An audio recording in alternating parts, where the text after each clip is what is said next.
ఇదంతా పవన్ కళ్యాణ్ గారు చేస్తున్నటువంటి ఈ పరిపాలనలో ఎంత చక్కగా ఉందో మనం చూస్తా ఉంటాం కదా. మీకు చెప్పడానికి ఏముంది అని బ్రహ్మాండంగా ఉంది, యావరేజ్గా ఉందా అని. బ్రహ్మాండంగా ఉండే యావరేజ్ ఎక్కడండి, బ్రహ్మాండం. ఇంక దాని గురించి చెప్పడానికి లేదు. ఏదైతే ఆయన ఎలక్షన్లకు ముందు చెప్పినారో ఇప్పుడు అదే పదగా ప్రగతి పదంగా ముందుకు తీసుకెళ్తా ఉంటాడు కదా, చెప్పిన మాట చెప్పినట్టుగా. ఇచ్చిన సార్ 21 సీట్ అయినా సరే చక్కగా గెలిస్తే చాలని చెప్పేసి అమ్మవారిని నమ్ముకున్నాడు. ఇప్పుడు 21కి చరిత్రలో ఎక్కడా లేదు కదండి ఇచ్చిన సీట్ల మొత్తం గెలవడము. సో ఇంకా అక్కడ తెలిసిపోయింది పవన్ కళ్యాణ్ గురించి మాట్లాడుకోవడము. ఇంకా ఇప్పుడు చెప్పుకోవడానికి ఏముంటది, గెలిచినప్పుడే అయిపోయా. ఎప్పుడైనా చూసారా మీరు పవన్ కళ్యాణ్ మేము పలకరించారా ఆయన? లేదండి. మరి దత్తపుత్రుడు అంటుంటే ఎవరంటారు తెలుసా మీకు? దత్తపుత్రుడు అని వాళ్ళు అంటారండి. పనికి మనలో ఏమైనా మాట్లాడతారు, అవన్నీ పట్టించుకుంటే ఎట్లా చెప్పండి. దత్తపుత్రుడు అండి, నువ్వు దత్తపుత్రుడివి, నీకు ఇదివరకు ఇన్ని పెళ్ళాలు అని అనేవారు.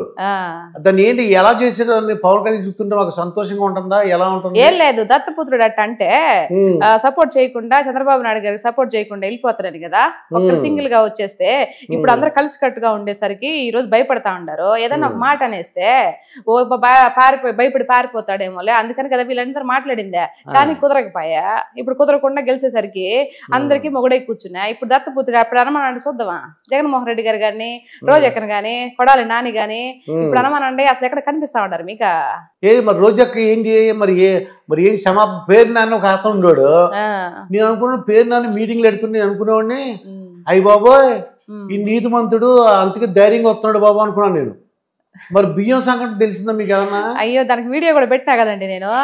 పెట్టి నేను అందరు మాట్లాడడం లేదు కదా, మన కొడాలి నాని అన్న గాని, రోజక్క గాని, వల్లభనేని వంశీ అన్న గాని, ఇంకా చాలా మంది ఇట్లా సజ్జల వీళ్ళందరూ ఉన్నారు కదా.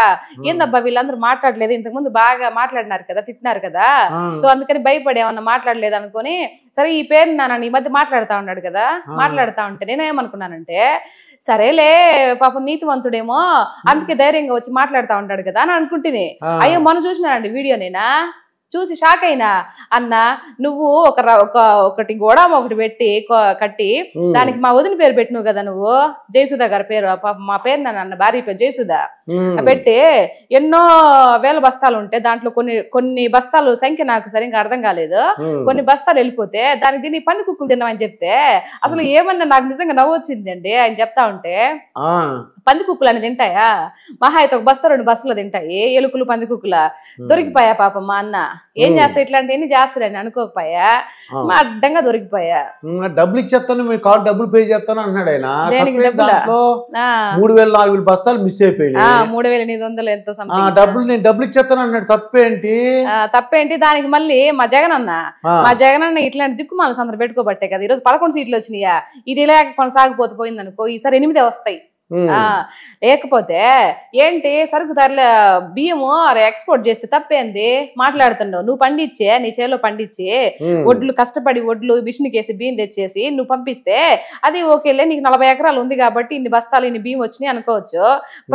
ప్రభుత్వం ఏదైతే వీళ్ళకి రేషన్కి ప్రజలకు ఇచ్చిన బియ్యాన్ని తరలిస్తే అది ఎక్కడ మరి ఆ మాత్రం కూడా నాలెడ్జ్ తెలియకుండా ఎట్ట సీఎం అయ్యాడో నాకైతే అర్థం కావట్లేదు మా జగన్ అన్న. మీరు చెప్పినట్టు అప్పుడు నాకు అర్థమైంది. అదే అంటే ఈ పబ్లిక్ డిస్ట్రిబ్యూషన్ రైస్ అంటారు, 10 రూపాయలు ఇచ్చి కొనుక్కుంటున్నారంట. తప్పేంటి? 10 రూపాయలు వాళ్ళు వద్దన్నారు, 10 రూపాయలు ఇప్పుడు కొనుక్కున్నారు, ఈయన అమ్మారు.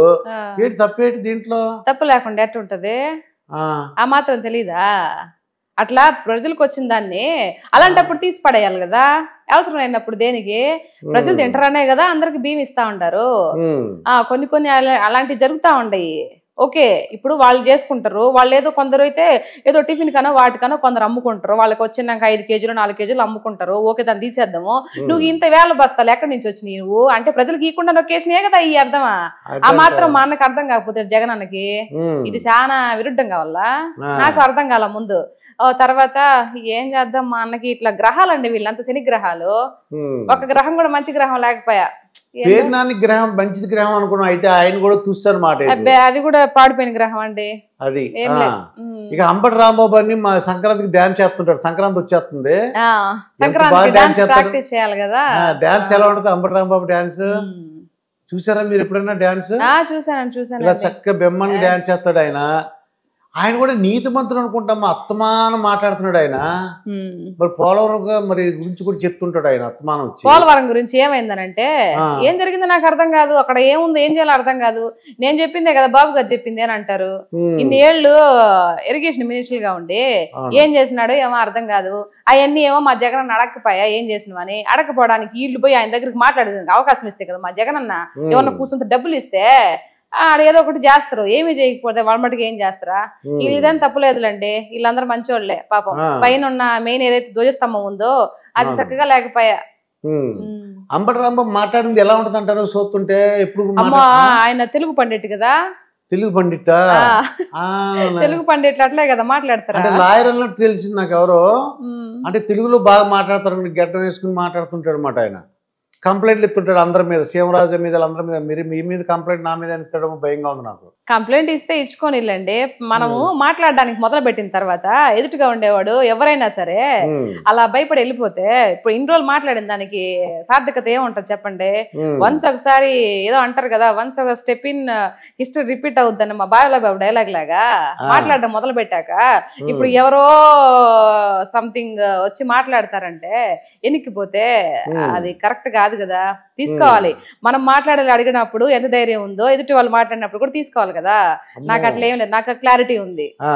ఆయన ప్రతిసారి మీటింగ్ ఎట్టేస్తున్నాడు ఆయన ఉత్తునే. ఏంటో మరి అది ఎవరేం మాట్లాడి ఈయన వచ్చేస్తున్నాడు. అంటే కొంచెం అకౌంట్ లో డబ్బులు పడతా ఉంటాయి కదా. ఓ అదే కారణం, అదే. 1 లక్ష రూపాయలు, ఒక 10 లక్షలు వేస్తే ఒక 5 లక్షలు మీటింగ్ పెడతాడు, మిగతా 5 లక్షలు ఇంటికి ఉపయోగించుకుంటారు అనమాట. అది ఈ చిల్లర విషయాలు నాకు తెలియదు. తెలీదా? నాకు తెలియదు. ఎంత అంటే బాగా మాట్లాడుతున్నారు అందుకే అనుకున్నాను నేను. అడగాలరా కదా బాబు. అది అకౌంట్ వస్తుందా కొద్దిగా? మరి రోజక్క ఏంటి కనపట్లేదు మీకు? రోజక్క అంట ఏమంటావు అమ్మాయి రోజా గారిని? ఏం మే రోజా అంట, ఏం మే రోజు మన ఇల్లు పక్కన మే అంటే అదొక గౌరవంలే, అదొక మాదిరి గౌరవం. ఏం మే అంటే ఎవరినైనా కొంచెం క్లోజ్ గా ఉంటే అక్క అంటే కొంచెం హీరోయిన్ కదా, అభిమానం కదా, అందుకని నా ప్రేమ కొద్దీ ఏం మే రోజక్క నువ్వు మళ్ళీ వచ్చేసినా అని అభిమానంతో మాట్లాడతాం. ఆంటీ నాకు పర్సనల్ గా ఎలాంటి లేదు కదా. అక్కకి నాకు రోజక్కకి నాకు పర్సనల్ గా ఏం లేవు కదా. సో ఎట్లయినా యాక్టర్ యాక్ట్రెస్ కదా, తను హీరోయిన్ యాక్టర్, మేము కూడా యాక్ట్రెస్ గా వస్తా ఉన్నాము. సో కొంచెం అభినయ సంబంధం ఉంటది కదా, అందుక ఇదితో ఏం మే రోజక్క ఇది మళ్ళీ మాట్లాడుతా ఉండమని ఆ బాండింగ్ కొంచెం పెంచుకోవడానికి కోసం కదా మాట్లాడేది నేను. కేసు ఎందుకు వేస్తారు?